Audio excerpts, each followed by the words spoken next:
Shalom, shalom, bien-aimés dans le Seigneur, c'est le pasteur Charlie ici. Nous sommes là pour 1 heure dans la présence du Seigneur. Nous allons prier le Seigneur. Seigneur, Dieu des armées, nous voici encore dans ta présence et merci pour la grâce que tu nous fais d'être dans ta présence pour t'adorer, pour te glorifier. Père, nous prions que tu bénisses ce moment et que tu nous donnes le cœur pour t'adorer et que tu nous fasses du bien alors que nous demeurons dans ta présence. Seigneur, parle-nous aujourd'hui, change-nous aujourd'hui. Et que le Saint-Esprit élève le nom de Jésus alors que nous adorons, alors que nous te chantons. Au nom de Jésus, notre Seigneur Sauveur, nous avons ainsi prié.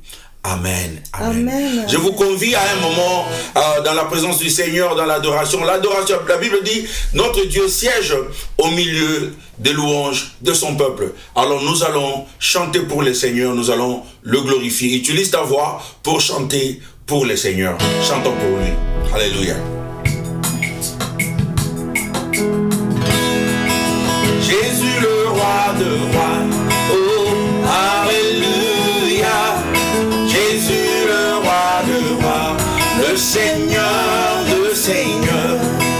Jésus le roi de rois, oh, alléluia. Jésus le roi de rois, le Seigneur de seigneurs. Jésus la main cachée, alléluia. Jésus le roi de rois, le Seigneur de seigneurs. Jésus le prince de vie, alléluia.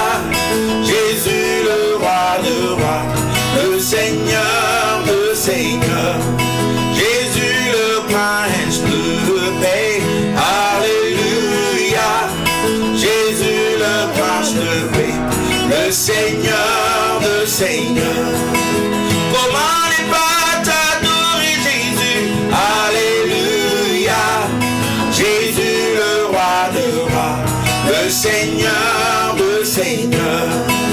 Comment ne pas t'exalter Jésus, alléluia. Jésus le roi de rois, le Seigneur de seigneurs. Comment ne pas t'adorer Jésus, alléluia. Jésus le roi de rois, le Seigneur de seigneurs.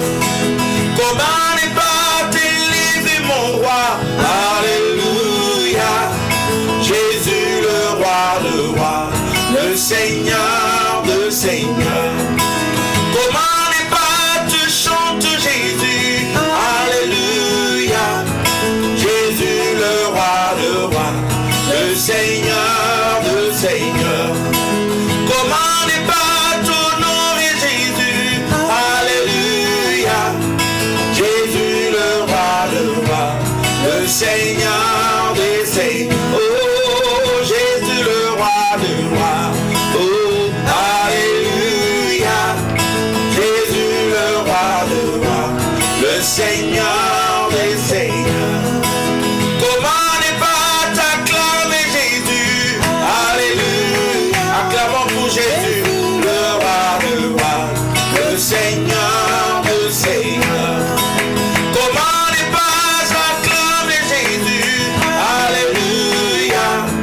Jésus le roi de rois, le Seigneur de seigneurs. Élevons nos voix et adorons le Seigneur. Élevons nos voix et élevons le Seigneur.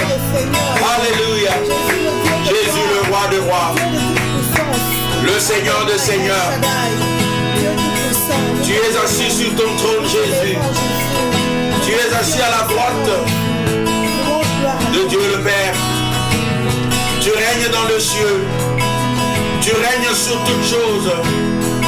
Tu domines dans le ciel, sur la terre et sous la terre. Tu fais la loi sur toutes choses, Jésus. En ton nom, tout genou fléchira et tout langue confessera que tu es Seigneur. Comme nous le faisons aujourd'hui, nous confessons, nous déclarons, nous proclamons que tu es le roi de rois, tu es le Seigneur des seigneurs, tu es le prince de vie, tu es le prince de paix, tu es le roi de notre cœur, tu es le roi de notre cœur, le roi de nos vies. Sois béni, sois élevé, Seigneur. Qui d'autre pourrons-nous adorer? Qui d'autre pourrons-nous élever si ce n'est toi, Seigneur? Pour tout tes bienfaits dans notre vie, Seigneur. Nous venons te rendre gloire pour ta protection, pour toutes les victoires, Seigneur, que tu nous donnes, pour la paix dont tu nous combles. Oh, nous bénissons ton nom. Toi, le Seigneur des Seigneurs. Les rois déposeront leur couronne devant toi, fléchiront devant toi. Toi, le grand roi, toi, le grand Seigneur. Comment ne pas t'adorer, mon roi? Alléluia. Jésus, le roi, le Seigneur, le Seigneur. Comment ne pas t'exalter, mon roi? Alléluia. Je suis le roi, le Seigneur des Seigneurs. Oh, Jésus, la raison de ma vie. Alléluia. Jésus, le roi, le Seigneur des Seigneurs. Oh, Jésus, la lumière du monde. Alléluia. Jésus, le roi, le Seigneur des Seigneurs. Oh, Jésus, il est ma victoire. Alléluia. Jésus, le roi, le Seigneur des Seigneurs. Alléluia. Comment ne pas t'acclamer, mon roi? Alléluia. Jésus, le roi, le Seigneur des Seigneurs. Alléluia. Nous venons répandre nos cœurs devant toi, Seigneur. Nous venons répandre le parfum de nos cœurs. Par ce chant, Seigneur, reçois la louange. Par ce chant, reçois l'adoration. Par ce chant, Seigneur, reçois toute la gloire qui t'est due. Toute la gloire qui t'est due, Seigneur. Notre roi et notre Seigneur. Nous n'en avons pas deux. Il n'y a qu'un seul. Il n'y a qu'un seul. Il n'y a pas de salut en un autre nom. Si ce n'est le nom de Jésus. Si ce n'est le nom de Jésus. Nous t'élèvons, Jésus. Nous t'élèvons, Jésus. Oh, alléluia. Nous t'adorons, Jésus. Tu es mon roi. Tu es mon roi. Je t'adore. Je t'adore de tout mon cœur, Seigneur. Je viens répandre le parfum, le bon odeur devant de ta présence. Alléluia. Tu règnes à jamais. Tu règnes à jamais. Tu domines sur toutes choses. Alléluia. Tu domines sur toutes choses, Seigneur. En ton nom, les démons tremblent. En ton nom, nous réclamons des victoires, de succès en succès. En ton nom, nous réclamons la restauration. Que ton nom soit béni, Seigneur. Alléluia. Alléluia. Oh, Jésus, la main cachée. Alléluia. Jésus, le roi, le Seigneur des Seigneurs. Jésus, le prince de ma vie. Alléluia. Jésus, le roi, le Seigneur. Alléluia. Alléluia. Alléluia. Na Jésus. Alléluia. Alléluia. Alléluia. Na Jésus. Alléluia. Alléluia. Alléluia. Toi, Seigneur. Alléluia. Alléluia. Alléluia. Na Jésus. Alléluia. Alléluia. Nous chantons à toi, notre Dieu. Alléluia. Alléluia. Na Jésus. Nous chantons Alléluia. Nous chantons Alléluia. Na Jésus. Alléluia. Alléluia. Alléluia. Na Jésus. Bananza beba shangai. Koba yembe la mokondi. Alléluia. Alléluia. Alléluia. Na Jésus. Oh biso banso to samani. Boto yembe la mokondi.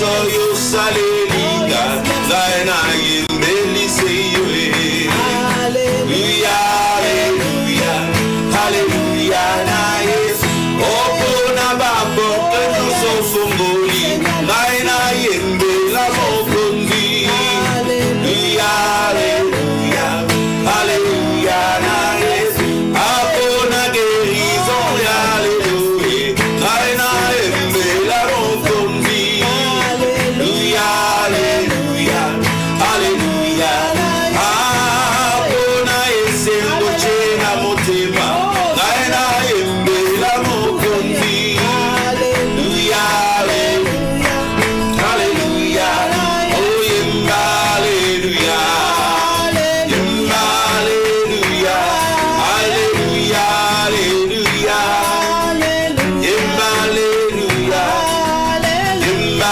Alléluia yemba Alléluia yemba Alléluia yemba Alléluia nanako yemba Alléluia yemba Alléluia nako yemba Alléluia yemba abaipera kamokonzi ngenginyo yawe abaipera kamokonzi ngenginyo yawe abaipera kamokonzi ngenginyo yawe abaipera kamokonzi ngenginyo yawe Papa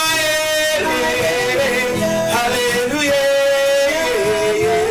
Alléluia Papa Alléluia Alléluia Papa Alléluia Yahweh nakoyenda Alléluia Yahweh oh Yahweh nakoyenda Nous bénissons le Seigneur. Élève-le dans ta situation. Bénis ce Dieu qui ouvre les portes. Glorifie ce Dieu qui change les situations. Ce Dieu de l'impossible, celui que nous adorons, celui que nous acclamons, celui que nous louons. Alléluia. Le Dieu de victoire, le Dieu des situations impossibles, le Dieu qui change, le Dieu qui transforme, celui qui nous fait traverser par la mer Rouge, celui qui nous fait traverser par le Jourdain, celui qui nous protège dans la guerre au lion, dans la fosse au lion, celui qui nous protège, celui qui fait en sorte que nous ne puissions pas nous brûler alors que nous passons par la fournaise. Oh notre Dieu, tu amènes la lumière là où il y a les ténèbres. Tu donnes la force là où il y a la faiblesse. Personne d'autre ne fait ce que tu fais, Seigneur. Le redoutable Dieu, le Dieu puissant, le consolateur de cœur brisé. Alléluia. C'est Dieu qui confond les forts. C'est Dieu qui confond les intelligents. Tu fais des choses comme personne d'autre ne peut le faire. Nous te louons. Nous t'acclamons. Nous bénissons ton nom. Tu es notre Dieu. Tu es notre Dieu. Alléluia.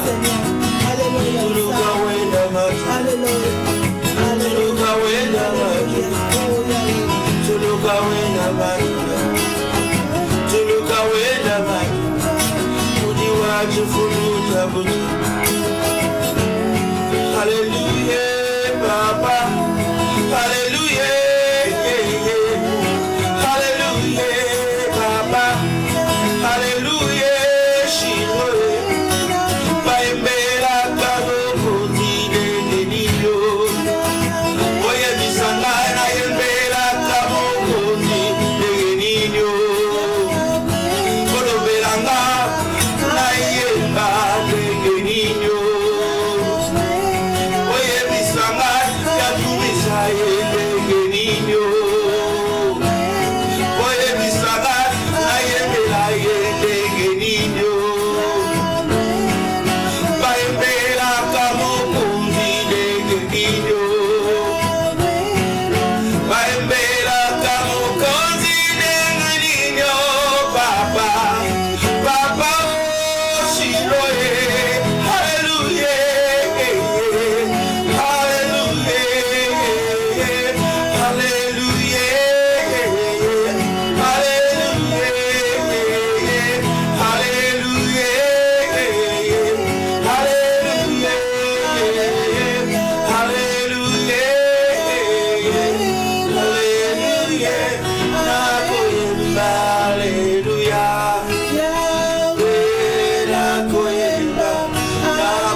nakoyembela mosusu te, nakokumamela seyo, nakokumamela seyo, nakoyembela yo,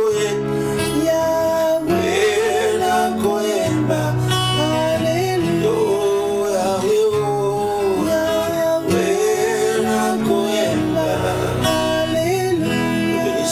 Seigneur Dieu des armées. Bénissons ton nom. Alléluia. Nous te lèvons, Seigneur. Oh, alléluia. Oui, tu es le Seigneur. Oh, alléluia. Il n'y a pas de le roi de nos cœurs, la raison de nos vies. Toi qui nous donnes le goût de vivre. Toi qui nous donnes le goût de vivre. Le Dieu élevé au-dessus de la vie n'a pas de sens sans toi, Seigneur. Le Dieu qui combat nos la vie n'a pas de raison d'être sans toi. la victoire. Le Dieu qui nous conforte, ô Seigneur. Oui, tu es Alléluia. Oui, tu es le roi. Tu es le Seigneur des Seigneurs. Alléluia, Seigneur. Alléluia. Très haut. Oui, tu es le Dieu. Très haut. Oui, tu es le Dieu. Très haut. Oui, tu es le Dieu. Très haut. Oui, tu es le Dieu. Très haut. Oui, tu es le Dieu.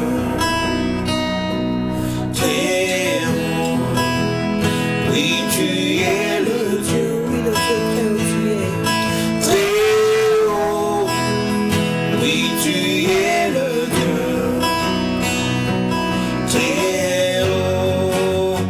Oui, tu es le Dieu.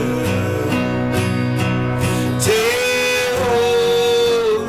Oui, tu es le Dieu. Très haut. Oui, tu es le Dieu. Alléluia. Très haut. Oui, tu es le Dieu. Très haut. Oui, tu es le Dieu. Très haut. Oui, tu es le Dieu. Très haut. Oui, tu es le Dieu. Très haut. Oui, tu es le Dieu. Très tous ensemble nous chantons. Oui, tu es le Dieu. Oh oui. Très haut. Oui, tu es le Dieu. Très haut. Très haut. Tu es le Dieu. Oui, tu es le Dieu. Très haut. Très haut. Oui, tu es le Dieu. Très haut. Très haut. Tu es le Dieu. Oui, tu es le Dieu. Alléluia. Très haut. Oui, tu es le Dieu. Très haut. Nous t'élèvons. Oui, tu es le Dieu. Tu es Seigneur. Très haut. Oui, tu es le Dieu. Très haut. Chantons. Oui, tu es le Dieu. Adonai. Très haut. Oui, tu es le Dieu. Très haut. Nous acclamons pour les seigneurs, nous acclamons pour le roi des rois. Alléluia. Acclamons pour les seigneurs là où vous êtes. Acclame pour ton Dieu, acclame pour ton Dieu, acclame pour ton Dieu. Il fait tellement de choses, il fait tellement de grandes choses, il fait tellement de grandes choses. Il mérite nos acclamations. Il mérite nos acclamations à tout moment. Il mérite nos acclamations. Seigneur, reçois la gloire et reçois la louange. Maintenant et à jamais. Au nom de Jésus, notre Seigneur et Sauveur. Et nous disons Amen. Amen. Amen, amen, amen, amen, amen. Alléluia. Alléluia. Le Seigneur est bon. Lorsque nous adorons, lorsque nous glorifions le Seigneur, oh, il n'y a rien qui soit aussi merveilleux que d'adorer le Seigneur. Et cela nous permet, cela prépare nos cœurs à recevoir la parole de Dieu aujourd'hui. Et la parole que je partage avec vous aujourd'hui, c'est sur le Dieu de Jacob, le Dieu de Jacob. C'est le dernier message sur l'enseignement ou la prédication que j'avais commencé 3 semaines à passer sur le Dieu d'Abraham, d'Isaac et de Jacob. J'ai parlé sur le fait que lorsque Dieu a apparu, où Dieu est apparu à Moïse, il a donné ce nom à Moïse pour qu'il aille dire aux enfants d'Israël que mon nom de génération en génération sera le Dieu d'Abraham, d'Isaac et de Jacob. Et nous avions dit que Dieu ne fait rien au hasard. Il a donné le nom, il a associé son nom à Abraham, à Isaac et à Jacob pour une raison, pour que de génération en génération, que nous puissions étudier, que nous puissions voir dans la vie de ces 3 personnages, dans la vie de ces 3 personnes, pour découvrir notre Dieu. En étudiant Abraham, Isaac et Jacob, nous essayons de découvrir Dieu. Il nous dit, comme j'ai fait à Abraham, comme je me suis révélé à Abraham, c'est comme ça que moi je suis. Allez voir dans la vie d'Abraham, allez voir dans la vie d'Isaac, allez voir dans la vie de Jacob, et vous allez comprendre qui je suis. Alors, le premier des messages sur cet enseignement ou sur ce message, je parlais du Dieu d'Abraham, et nous avions appris que Dieu, il est celui qui initie tout dans notre vie. Il initie notre salut, il initie notre appel, c'est lui qui nous appelle, c'est lui qui vient vers nous. Il nous a aimé le premier, c'est toujours lui qui fait le premier pas. Alors, et puis dans le deuxième message qui était le Dieu d'Isaac, nous avons trouvé que Dieu est la source de tout ce qui compte dans notre vie. Il est la source de notre salut. Notre salut, ça vient de lui. Comme Isaac n'avait pas travaillé, n'avait pas fourni d'efforts pour venir à ce monde, il était le fils de la promesse. Dieu avait promis à Abraham Isaac, et Dieu a donné à Abraham Isaac. De la même façon, Dieu nous donne le salut, Dieu nous donne la vie, Dieu nous donne les bénédictions. Il nous les donne parce que nous avons fait quelque chose de bon. Il nous donne parce que nous devons faire quelque chose de bon. Il nous donne parce qu'il avait promis. Celui qui a promis, il est fidèle. La Bible nous dit que pourquoi est-ce que nous devons avoir la foi en ce que les promesses de Dieu s'accomplissent dans notre vie. La Bible dit que la raison pour laquelle nous devons avoir la foi, c'est que Dieu, quand il promet, il réalise. Parce que quand il promet, il ne réalise pas à cause de ce que nous faisons. Il le réalise parce qu'il a promis. Parce que s'il ne réalisait pas ce qu'il avait promis, Dieu serait menteur. Alors notre Dieu, il n'est pas menteur. Il a donné à Abraham, non parce que Abraham était parfait, mais il a donné à Abraham parce qu'il avait promis à Abraham. Et nous avions dit que nous pouvons nous attendre à plein de choses dans notre vie. Nous pouvons nous attendre aux bénédictions de Dieu dans notre vie. Pourquoi? Parce que Dieu nous a promis. S'il nous a promis la vie, il va nous donner la vie. S'il nous a promis le succès, la victoire, il va nous donner la victoire. Il nous a promis de nous sauver et il nous sauve. Nous n'avons pas besoin de faire quelque chose d'autre. Et comme aussi Isaac n'avait pas travaillé pour hériter d'Abraham, vous savez que Isaac a hérité d'Abraham. Et la Bible nous dit qu'Abraham est devenu vraiment riche, très riche, parce que Dieu l'avait béni et il a légué sa richesse à son fils, qui n'avait pas travaillé pour cela. Il a légué cela. De même, Abraham avait légué son héritage à son fils. De même, notre Dieu lègue son héritage à ses enfants que nous sommes. Nous sommes nés dans la richesse. Quand vous êtes né chrétien, quand vous devenez chrétien, vous êtes né dans la richesse. Vous ne travaillez pas pour ça, vous ne souffrez pas pour ça, vous êtes né dans la richesse. Alors, ce qu'il faut faire, il faut tout simplement aller dans la présence du Père et se réjouir de toutes ces richesses qu'il nous a données. Alors aujourd'hui, je vais me focaliser sur le Dieu de Jacob pour terminer. Alors, j'annonce déjà que la vie de Jacob, ça nous apprend que notre force doit être brisée. Notre force doit être brisé. Cela, c'est que la vie de Jacob nous apprend. C'est ça, c'est que nous apprenons de la vie de Jacob. Quand Dieu dit qu'il est le Dieu de Jacob, c'est le Dieu qui brise notre force naturelle. Parce que c'est exactement cela qu'il a fait à Jacob. Alors, l'une des caractéristiques de Jacob, c'est que Jacob, son nom signifiait originalement, son nom signifiait usurpateur. Usurpateur. Usurpateur, c'est quelqu'un qui prend les choses par la force. Il prend les choses par la ruse. Alors, quand nous regardons la vie de Jacob, nous remarquons une chose, que Jacob a essayé d'usurper tout. Il a essayé d'usurper même les bénédictions. L'une des histoires qui est très connue, c'est le droit d'aînesse qu'il avait volé à son grand frère Ésaü. Il est revenu et en fait, il préparait quelque chose, ça sentait bon, son frère est revenu, il avait faim, il lui demanda un peu de soupe, un peu de viande. Vous savez ce qu'il a fait? Au lieu de donner à son frère, il a utilisé son intelligence. Il était tellement rusé. Il a dit, écoute, moi j'ai toujours envié la première position. Et aujourd'hui c'est mon jour. Alors je vais demander à mon frère d'échanger son droit d'aînesse, qu'il me donne le droit d'aînesse. Alors moi je vais lui donner la viande. Et Ésaü n'avait pas trouvé que c'était une demande qui était ridicule. Et il dit, oh mais je vais te donner.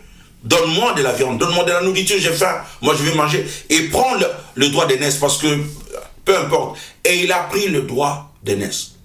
Cela nous montre une chose, cela nous montre que Jacob, il enviait une position qu'il avait déjà dans la présence du Seigneur.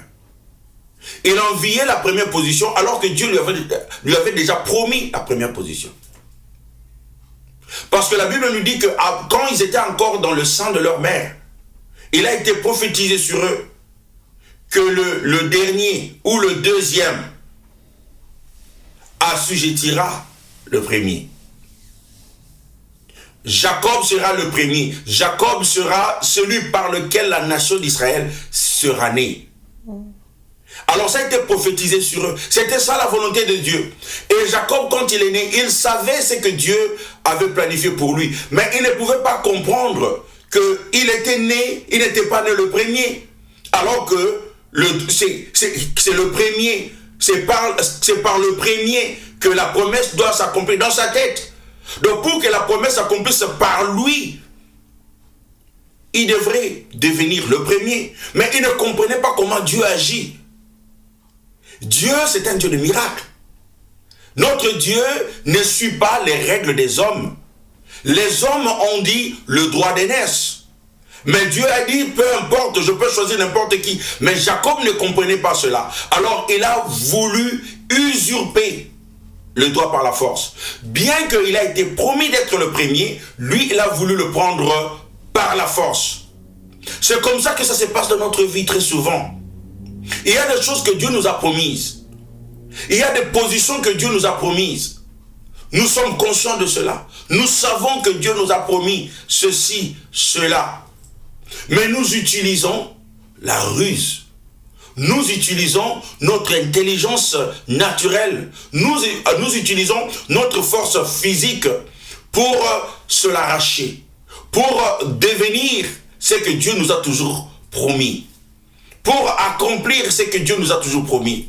Dieu nous a promis de devenir ceci, de devenir cela. Dieu a promis qu'il va nous utiliser dans tel domaine.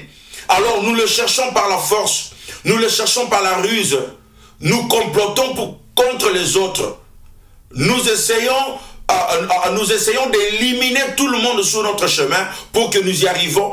Et puis on se console pour dire, mais de toutes les façons, Dieu m'a toujours promis cela. Dieu m'a toujours parlé qu'il va m'amener là. Oui, Dieu t'avait appelé que tu vas devenir cela. Mais ce n'est pas le temps de Dieu. Et ce n'est pas la méthode de Dieu. Dieu n'a pas laissé à ce que Jacob devienne ce qu'il avait promis par la ruse et par la force. qu'est-ce qui s'est passé? Au lieu que Jacob devienne l'aîné, parce qu'il avait pris le droit d'aîné, le droit d'aînesse, il a fui. Lorsque nous essayons de prendre des choses par notre propre force, même si Dieu nous a promis cela, ça tarde, et nous sommes tellement impatients, nous voulons nous accaparer, nous voulons usurper, nous voulons prendre par la force. Ce qui arrive, c'est que on fuit, on perd le combat, on se retrouve dans l'échec, on échoue. On n'échoue pas parce que Dieu n'est pas avec nous. On échoue parce qu'on essaye d'utiliser notre propre force physique, notre intelligence, notre connaissance physique et naturelle. On essaye d'utiliser cela. Alors on échoue. Jacob avait la promesse de Dieu. Mais malgré cette promesse-là, il s'est retrouvé ailleurs. Pourquoi? Parce que même lorsque leur père voulait mourir, il a appelé ses enfants, Ésaü et Jacob. Il a dit, je vais bénir Ésaü. Vous savez ce que Jacob a fait? Il a encore utilisé la ruse pour extirper, pour voler les bénédictions de son grand frère. Il a porté les habits d'animaux en connivence avec sa mère. Il a volé les bénédictions. Et en volant la bénédiction, cela n'a pas amené la bénédiction parce qu'il s'est retrouvé lointain, loin de sa propre famille, parce qu'il a fui, parce que Ésaü cherchait à le tuer. C'est comme ça que, c'est ça ce qui se passe dans notre vie. La première des choses que j'essaye de vous montrer ici, c'est que lorsque nous essayons d'utiliser notre propre force physique, lorsque nous essayons d'utiliser la ruse, lorsque nous essayons d'utiliser nos capacités naturelles, cela va nous amener dans l'échec. Comme cela avait amené Jacob très loin de sa famille. Il a fui. Et apparemment, tout ce qu'il touchait, ça tournait mal. Tout ce qu'il touchait, ça tournait mal. Quelqu'un qui avait la promesse sur lui, mais tout ce qu'il touchait, ça tournait mal. Ça vous arrive à vous? Lorsque vous priez, vous servez Dieu, vous avez les promesses de Dieu dans votre vie, mais vous avez comme l'impression que tout ce que vous touchez, ça tourne toujours mal. Vous commencez quelque chose, ça ne marche pas. Vous commencez une entreprise, ça ne marche pas. Vous commencez un projet, ça ne marche pas. Vous commencez une relation, ça ne marche pas. Vous commencez un travail, ça ne marche pas. La question à se poser, c'est que, est-ce que ce que nous sommes en train de commencer, ce que nous sommes en train de faire, est-ce que nous utilisons notre propre force physique, notre propre apparence physique, notre propre pouvoir d'attirer? Parfois, nous utilisons notre pouvoir d'attirer, nous utilisons notre beauté, nous utilisons notre charme pour attirer. Nous utilisons notre intelligence, nous utilisons nos talents. Je sais bien parler, je peux bien parler. Alors, par ma façon de parler, je peux attirer. Je connais la parole de Dieu, alors je peux me mettre là pour prêcher aux gens et les gens vont comprendre. On utilise tout ça, mais ça ne marche toujours pas. Mais ce qui jette aussi la confusion, c'est que vous avez aussi la promesse, comme Jacob avait la promesse. Mais comment j'ai la promesse et ça ne marche pas? La raison, c'est que Jacob essayait d'atteindre sa destinée par sa propre force, par ses propres talents, par la ruse, au lieu de regarder vers Dieu. Et il est arrivé à un moment donné où il s'est dit, mais je ne veux pas continuer comme ça. Je vais rentrer chez moi, je vais rentrer chez mes parents, je vais rentrer chez mon frère, je vais demander à mon frère pardon. En fait, il est arrivé à un point dans sa vie où il a dit, écoute, ça doit s'arrêter tout ça. Ça doit s'arrêter. J'ai travaillé pour un homme et il m'avait promis qu'il va me donner sa fille. J'ai travaillé 7 ans. Après 7 ans, au lieu qu'il me donne la femme que je cherchais, il me donne une autre femme. Ça tourne encore mal. Et il me demande encore d'aller travailler encore 7 ans de plus pour que j'aille ma femme. Mais c'est quoi ça, cette histoire, Seigneur? Vous savez, dans la vie, parfois, on doit arriver à cette place. On doit arriver à ce moment dans la vie où on se dit, écoute, quelque chose doit être fait. Je ne dois pas m'arrêter ici. Ça ne marche pas. Ça ne marche pas, comme Jacob. Alors Jacob a pris la route. Alors nous allons lire Genèse chapitre 32, versets 25 à 32.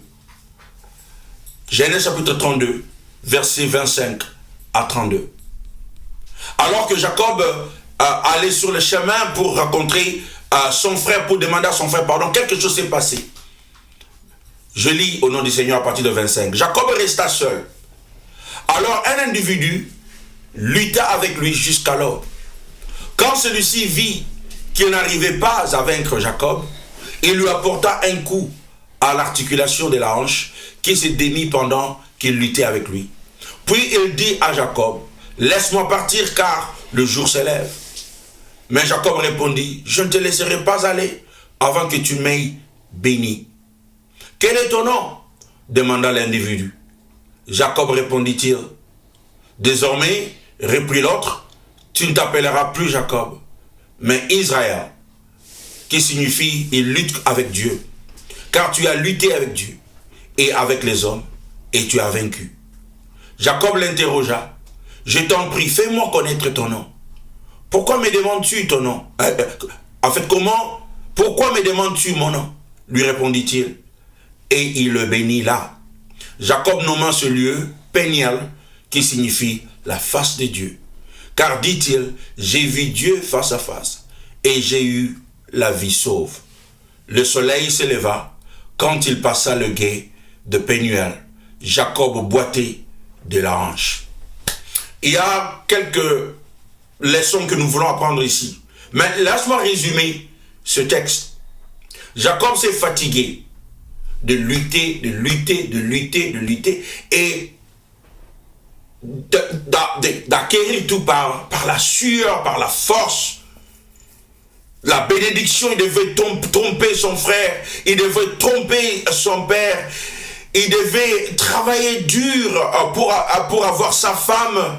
Laban, son beau-père lui a fait travailler pendant 14 ans pour avoir enfin sa femme. Et même lorsqu'il a demandé de partir de son beau-frère, de son beau-père, et ça a été compliqué. Il a souffert. Il avait la promesse de Dieu, il avait la parole de Dieu. Il était celui par qui la promesse devrait s'accomplir, celui par qui Israël devrait être né.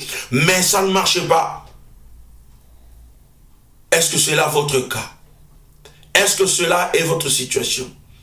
Où vous savez que Dieu m'a promis, Dieu m'a dit, mais pourquoi est-ce que j'ai travaillé? Pourquoi est-ce que j'ai souffert? Pourquoi est-ce que ça ne marche pas? Alors Jacob est arrivé à cet endroit. Il a pris tout, il a pris sa famille, il a dit, fini, je dois aller. Vous savez, le changement dans notre vie, ça commence dès le moment où on réalise que quelque chose ne va pas. Dans le moment où on réalise que quelque chose ne va pas, ça commence par là. Ça ne doit pas rester comme ça. Il y a un moment donné dans votre vie où vous devez vous dire que ça ne doit pas continuer comme ça. Ça ne doit pas continuer comme ça. Ça doit changer. Le changement, ça commence par une prise de conscience. Par une prise de conscience, lorsque vous comparez la promesse de Dieu et votre vie, la promesse est là, votre vie est ici, et vous vous dites, mais ça ne doit pas s'arrêter comme ça.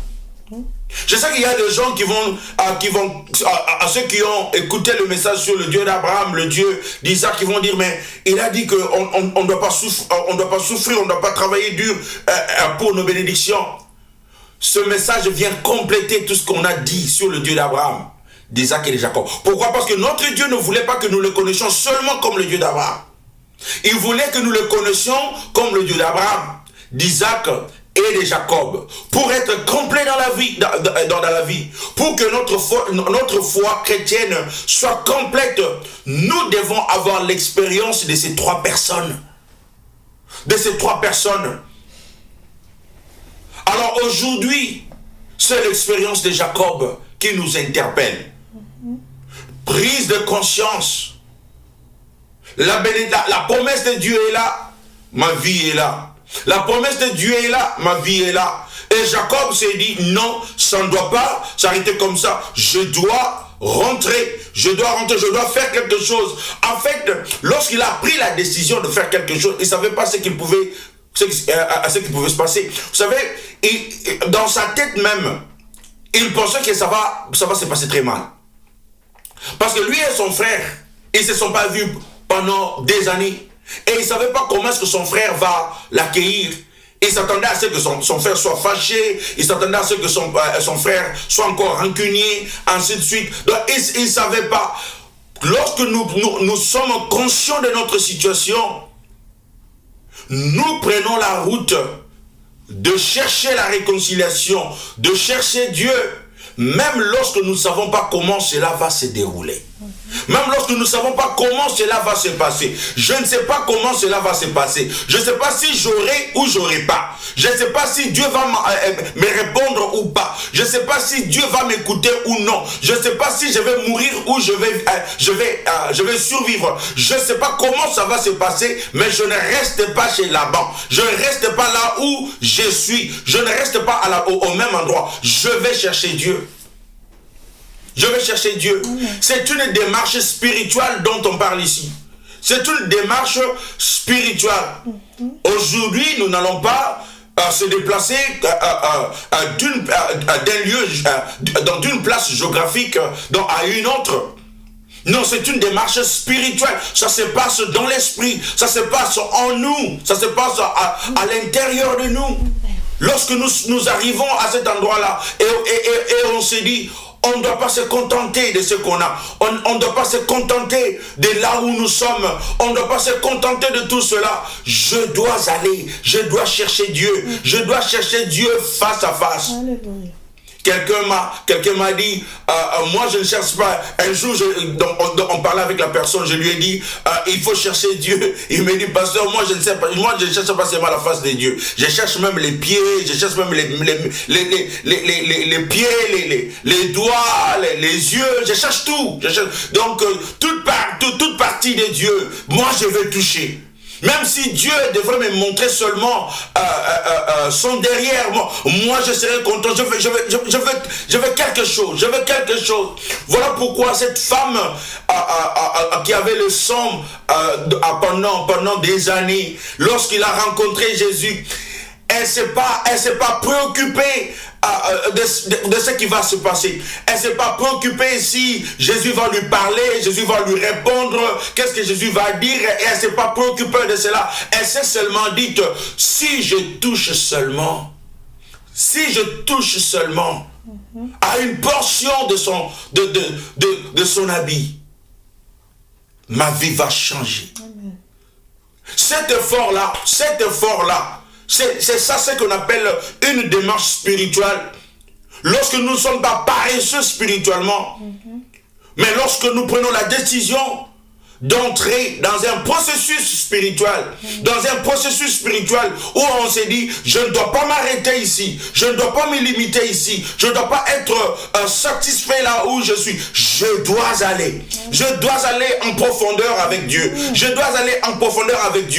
veux connaître un peu mieux, un peu plus, je veux connaître un peu plus. Je veux en savoir un peu plus. Seigneur, merci de là où tu m'as amené. Mais Seigneur, cela ne me suffit pas. Je veux encore connaître plus. Je veux encore entrer plus dans ta présence. C'est le Dieu de Jacob. Et c'est ce Dieu, ce Jacob, il s'est retrouvé lorsqu'il allait sur son chemin. La Bible nous dit, il a abandonné tout le monde. Et il s'est isolé. Et il passa la nuit seul. Vous savez, lorsque vous êtes dans ce processus spirituel, c'est entre toi et ton Dieu.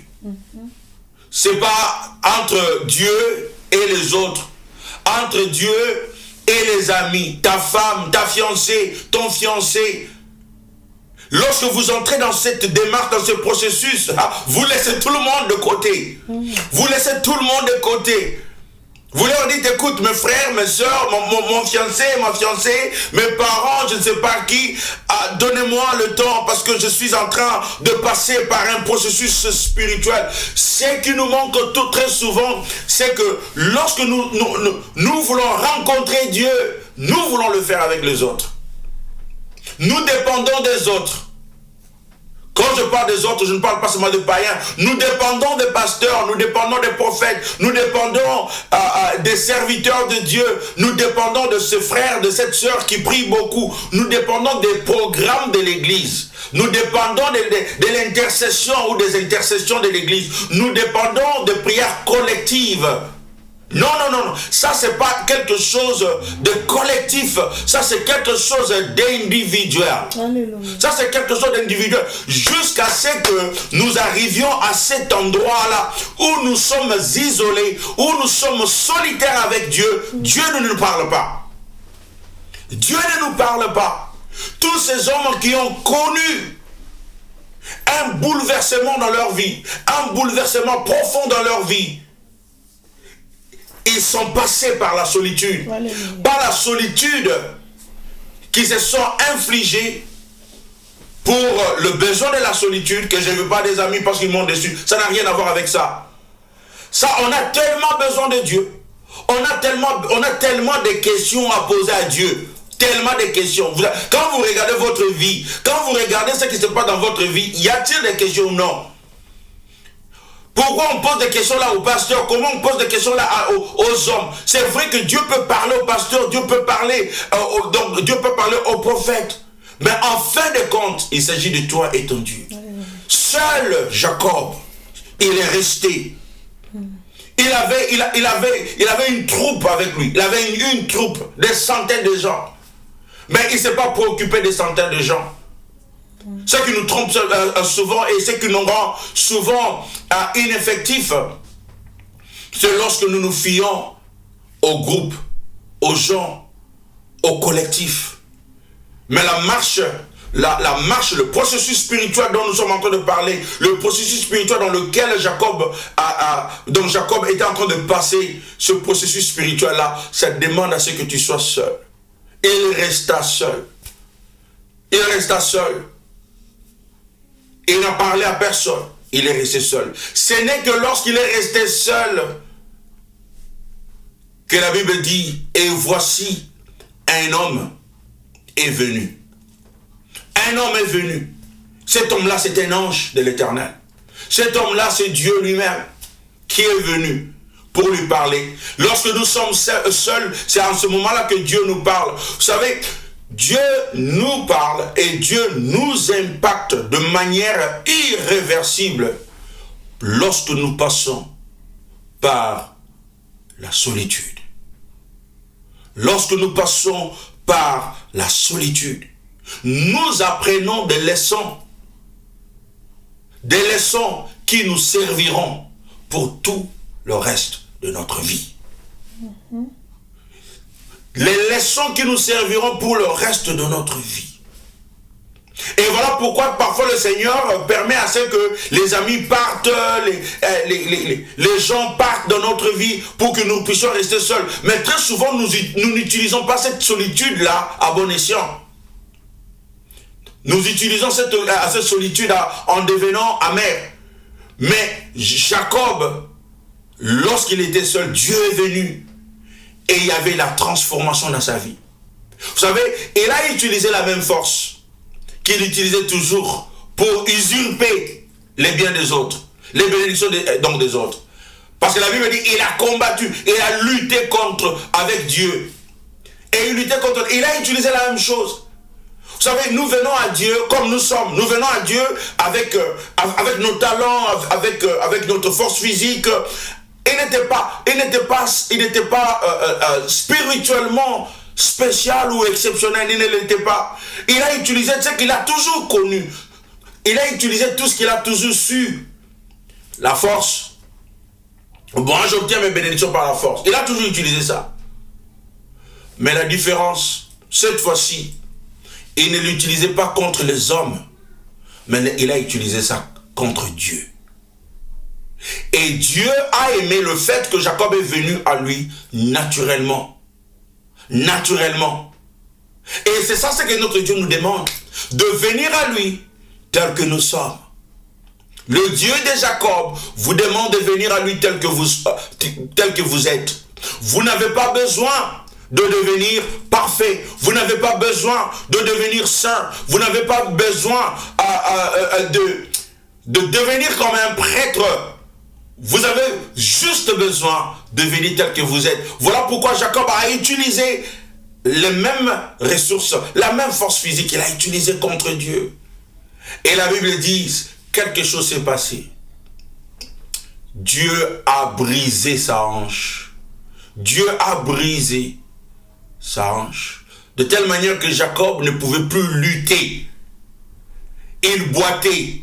Physiquement parlant, il était devenu incapable d'utiliser la même force qu'il utilisait.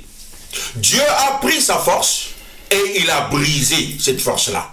Voilà pourquoi au début, je vous ai dit que la vie de Jacob nous apprend que votre force physique, vos talents physiques et naturels doivent être brisés pour que Dieu se serve de nous. Pour que Dieu se serve de nous. Notre charme physique, notre charme physique et naturel doit être brisé. Doit être brisé. Et c'est cela ce qui s'est passé avec Jacob. La Bible dit que Dieu l'a brisé. Dieu l'a brisé. Il a brisé de telle manière que Jacob ne pouvait plus lutter. Il ne pouvait plus se battre. Mes frères et sœurs, nous devons arriver à cet endroit-là. Lorsque nous entrons dans ce processus spirituel, il faut qu'il y ait le brisement. Il faut qu'il y ait le brisement. Alors, c'est quoi le brisement spirituel? Le brisement spirituel est le passage de l'homme charnel à l'homme spirituel. Maintenant, vous ne luttez plus avec votre propre chair, mais maintenant, c'est l'esprit. Maintenant, c'est l'esprit.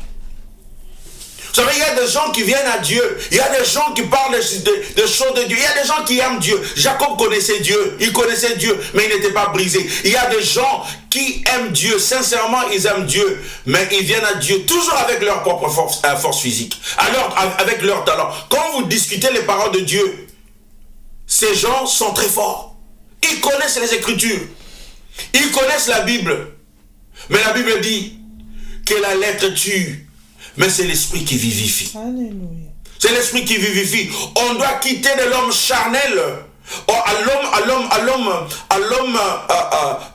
donc de l'écrit seulement, à l'homme spirituel. À un homme qui comprend, qui entre dans la dimension spirituelle. Il ne s'agit plus ici de la beauté physique, mais il s'agit de la beauté spirituelle. Il ne s'agit plus ici de la victoire physique lorsque Jacob luttait avec sa force, avec des coups de poing. Mais maintenant là, c'est spirituel. Maintenant là, il devrait se tenir devant Dieu et comprendre que je ne dois pas continuer à lutter parce que je n'ai plus de force, parce que je boite, parce que ma hanche a été brisée. Maintenant, je dois chercher l'Éternel d'une autre manière. On doit arriver à ce point-là. Le brisement spirituel est le passage de l'homme charnel à l'homme spirituel, de l'orgueil à l'humilité, de la désobéissance à l'obéissance. Lorsque nous arrivons à un moment donné où notre orgueil personnel est brisé, vous savez que Dieu nous humilie, on nous force à l'humiliation. Nous croyons qu'avec nos talents, avec notre beauté, avec nos capacités, c'est là où nous devions être. Mais en réalité, on se retrouve ici. Et c'est cela ce que Jacob vivait. On se retrouve ici. Et parfois, on s'entête. On ne veut pas s'humilier devant Dieu. On croit qu'avec nos talents et nos capacités, nous arriverons là. Mais Dieu dit, ce n'est ni par la force, ni par la puissance, mais c'est par mon esprit. Mais c'est pas mon esprit. Ça ne va pas se passer tout simplement parce que vous êtes intelligent. Ça ne va pas se passer tout simplement parce que vous êtes beau, parce que vous êtes belle, parce que vous avez des talents, parce que vous savez comment parler, parce que vous savez comment chanter, parce que vous savez comment prier, parce que vous savez comment prêcher, parce que vous savez comment faire ceci, comment faire cela, parce que vous savez comment on cuisine, comment préparer, parce que vous savez comment on prend soin d'un homme, comment on prend soin d'un mari ou d'une femme. Parce que, non, ça ne va pas se passer comme ça. Dieu doit nous briser. Dieu doit nous prendre ce qui fait notre fierté. Et la même chose qui faisait notre fierté devient un instrument de honte. Un instrument de honte. Les gens vous regardent et disent, il parle seulement de français, trop de français. Mais il n'y a rien. Regarde lui là-bas. Il parle toujours, il n'y a rien. Lorsqu'on arrive à cette place-là, on doit s'humilier comme Jacob était brisé. Alors Dieu nous amène à cet endroit-là où il brise notre force physique, de l'orgueil à l'humilité, de la désobéissance à l'obéissance, jusqu'à ce que tu commences à obéir Dieu. Il n'y a pas encore le brisement dans votre vie. Lorsque vous dites que je veux continuer à vivre ma vie telle que je le veux, et je veux toujours atteindre mes fins, Dieu dit jusqu'à ce que tu commences à m'obéir. Le brisement spirituel, c'est le résultat le fondement de l'ego, ou du moi, ou encore de la volonté indépendante du chrétien contre le mur que Dieu place sur son chemin pour le nettoyer. Tu sais que Dieu parfois met le mur devant nous. Le mur. On n'arrive pas à pénétrer. On n'arrive pas à aller de l'autre côté. On n'arrive pas. On frappe. On utilise notre propre force physique, mais ça ne marche pas. Jusqu'à ce que le brisement intervienne. Jusqu'à ce que Dieu nous humilie. Est-ce que vous avez déjà senti que Dieu vous a humilié? Malgré vos capacités, malgré vos ressources, Dieu vous a humilié. C'est le moment d'aller dans la présence du Seigneur et de s'abandonner totalement à lui. Le brisement spirituel est un bouleversement spirituel profond qui arrive dans notre vie, causé par les épreuves, les difficultés permises par Dieu. Vous savez, quand à un moment donné, vous avouez votre incapacité, quand à un moment donné, vous avouez votre incapacité à continuer la route, à atteindre vos objectifs, à atteindre les objectifs de votre vie, et vous vous abandonnez, vous vous effondrez, l'effondrement total devant Dieu, ou tout ce que vous avez toujours bâti, tout ce dont vous vous êtes toujours senti fier dans votre vie, vole en éclats. Et maintenant tu dis, Seigneur, reconstruis-moi, rebâtis-moi, restaure-moi. J'ai essayé de me faire, j'ai essayé de me construire, j'ai essayé de me bâtir, j'ai essayé de me frayer un chemin. Mais Seigneur, maintenant, je viens, je n'y arrive plus. Seigneur, j'avoue que j'ai échoué. J'avoue, Seigneur, que mes plans n'ont pas réussi, que ma vie n'est pas là où elle devait être. Seigneur, recommence. Recommence, je viens à toi. C'est ce bouleversement spirituel. Ça, c'est plus profond que de se dire seulement, j'ai besoin de Dieu. Ça, c'est plus profond que cela. Ça, c'est un bouleversement de vie. Et ça se voit par la manière dont on vit notre vie maintenant. Vous savez quoi? Jacob, la Bible nous dit, pour le reste de sa vie, il boitait. En d'autres termes, pour le reste de sa vie, il n'utilisait plus sa propre physique. Lorsque le Seigneur nous a brisés, lorsque nous arrivons à cet endroit-là, non, il n'y a plus de rechute. Il n'y a plus de rechute. On ne revient plus en arrière. C'est fini, quoi. Les choses que je faisais avant, c'est fini. ma force naturelle, mon intelligence, je n'utilise plus cela. Je n'ai plus confiance en cela. Parce que cela a prouvé que je ne pouvais pas réussir ma vie avec ma propre force physique. J'avais besoin de Dieu. Et Dieu m'a brisé. Dieu m'a brisé. Et maintenant, je viens à lui. Et plus jamais, je n'utiliserai ma force physique. Plus jamais je n'utiliserai, je compterai sur mes propres talents. Plus jamais je ne compterai sur mes propres capacités. Et je compterai sur Dieu. Je me remettrai entre les mains du Seigneur. Le Seigneur utilise des moyens pour nous briser. Il utilise des épreuves, des moments difficiles, des échecs, des problèmes, des petites et grandes épreuves pour nous briser. Et lorsque le Seigneur nous brise, il veut faire sortir quelque chose de pur en nous, quelque chose de grand en nous, jusqu'à ce que nous arrivions à comprendre ce Dieu de Jacob.